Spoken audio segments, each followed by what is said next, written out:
Assalamu alaikum. You're listening to exclusive content brought to you by SeekersGuidance. We are committed to make reliable Islamic knowledge accessible and free of charge. Help us in our mission by making a small donation at seekersguidance.org/donate. Even $10 a month can go a long way. أعوذ بالله من الشيطان الرجيم بسم الله الرحمن الرحيم الحمد لله والصلاة والسلام على عباده الذين اصطفى. In the name of Allah, most gracious, most merciful, all praise is due to our Creator, Cherisher, Nourisher and Sustainer of all the world.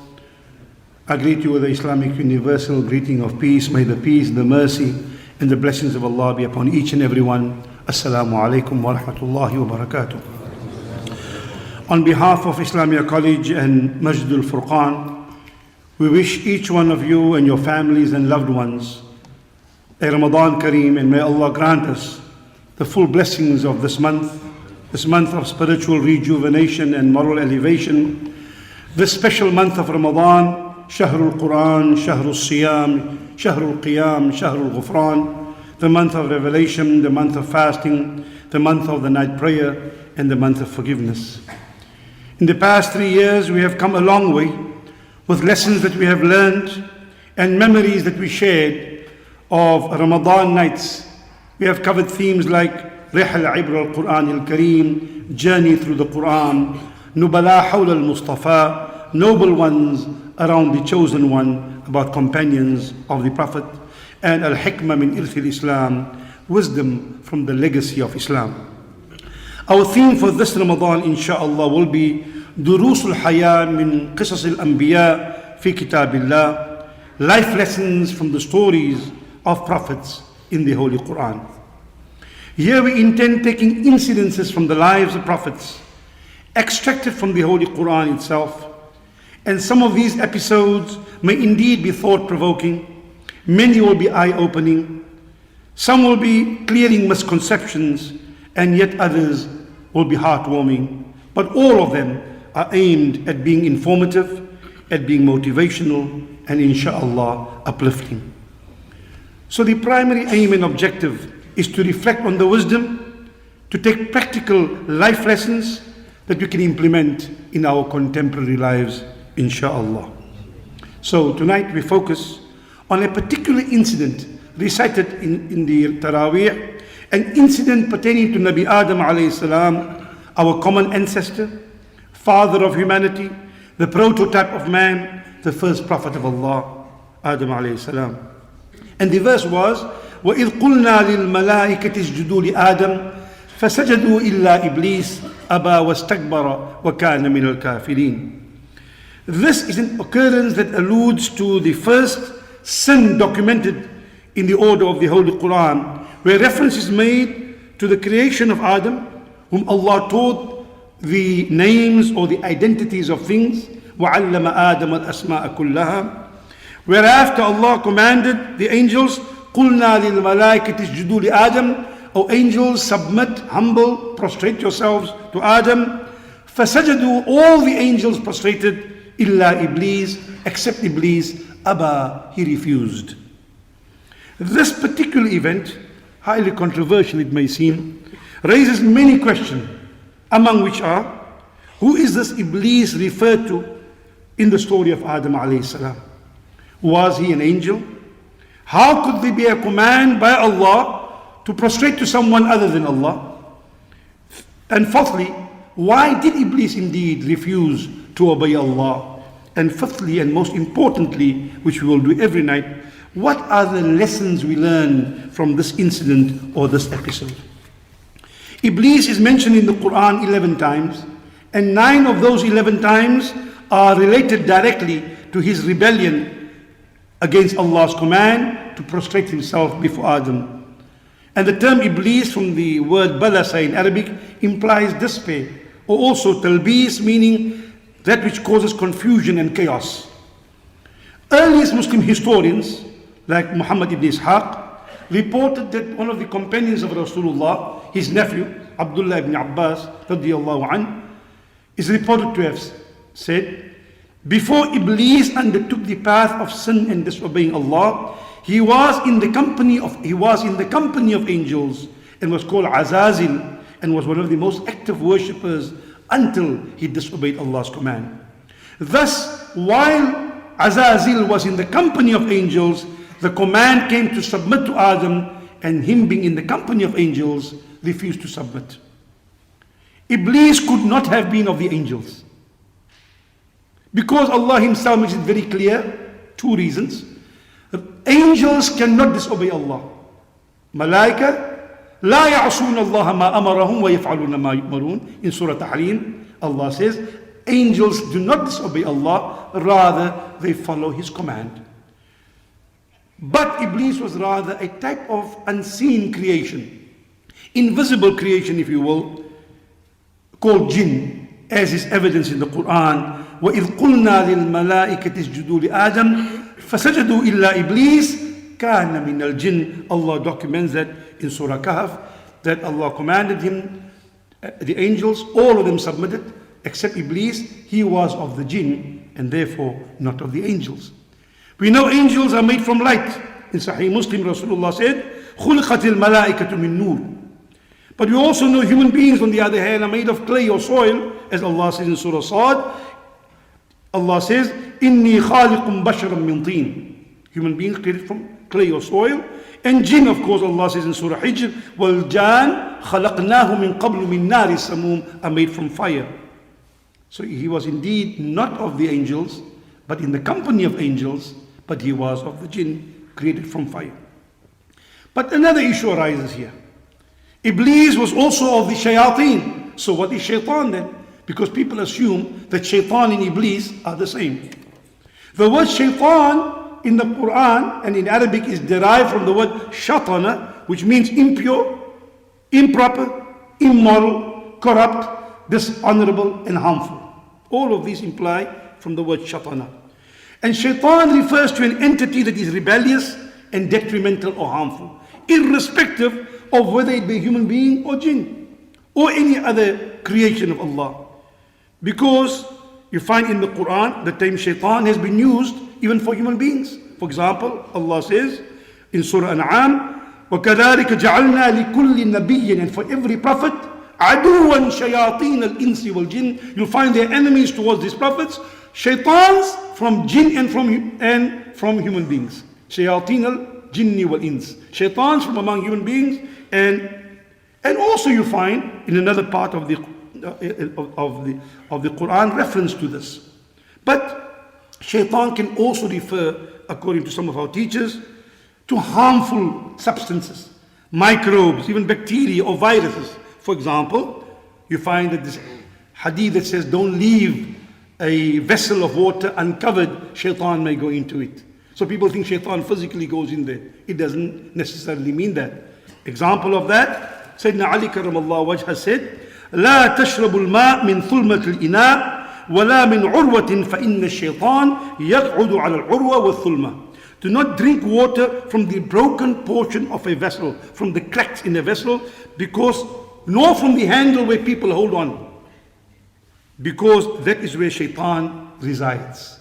It could refer to perhaps, Allahu Alam, to bacteria or harmful substances. In other words, anything harmful, injurious, whether human or jinn or otherwise, could be a manifestation of shaitan. Shaitan is a common noun. It's a common noun. But Iblis is specific. It is a proper noun. Therefore, Iblis is, so to say, the grand shaitan. That deviant jinn, the first of all shayateen who disobeyed Allah's orders, which was to prostrate to Adam. Now comes another dilemma. Why would Allah instruct a creation of His to make sajda to another creation of His? Sajda is one of the essentials of our daily prayer in Islam. It's one of the cornerstones. And it means prostration to Allah during our prayer, the salah, which we do in the direction of the Kaaba, which is in Mecca. And this position of the sajda, where we put our forehead on the ground, is associated particularly with the Islamic form of worship. In fact, it is the climax, the highest point of our worship, as mentioned in the hadith in Sahih Muslim and in the Musnad of Imam Ahmad ibn Hanbal, where the Rasul said, أَقْرَبُ مَا يَكُونُ الْعَبْدِ مِنْ رَبِّهِ وَهُوَ سَاجِدٌ. The closest a person can come to his Lord is while he was in sujood, in prayer. Imam Hussein al-Baghawi, a renowned interpreter, mufassir of the Qur'an, scholar of hadith, jurist. He says, وَلَوْ أَمَرَنَا اللَّهُ تَعَالَى أَن نَسْجُدْ لِأَحَدٍ مِّنْ خَلْقِهِ غَيْرِهِ لَسَجَدْنَا لِذَلِكَ الْغَيْرِ طَاعَةِ اللَّهِ عَزَّ وَجَلَّ فَسُجُودُ الْمَلَائِكَةِ لِآدَمَ عِبَادَةُ اللَّهِ. When Allah commands you to do something, you do that command and you're doing it in obedience to Allah's command. So Allah says do something, you're not doing it because you are worshipping something other than Allah, but Allah commands you to do it, so you do it in accordance with the command of Allah. And therefore Imam al-Tabari goes on to say, ذَلِكَ السُّجُودُ تَشْرِفَ لَيْسَ بِالسُّجُودِ عِبَادَةً. Of course, you know Tabari is the Mufassir, Tafsir al-Tabari, very famous, and Tarikh al-Rusul wal-Muluk, very famous historian, faqih, jurist, interpreter, and historian. He said when Allah commanded, it was in obedience to Allah, in worship to Allah, but in order to honor Adam according to Allah's command. Some scholars explain, and some of our teachers said, and they explain, when we perform salah, we are commanded by Allah to perform salah in the direction of the Kaaba. We pray in front of the Kaaba, make sujood in front of the Kaaba. Nobody worships the Kaaba. We worship Allah facing the Kaaba. And Allahu A'lam.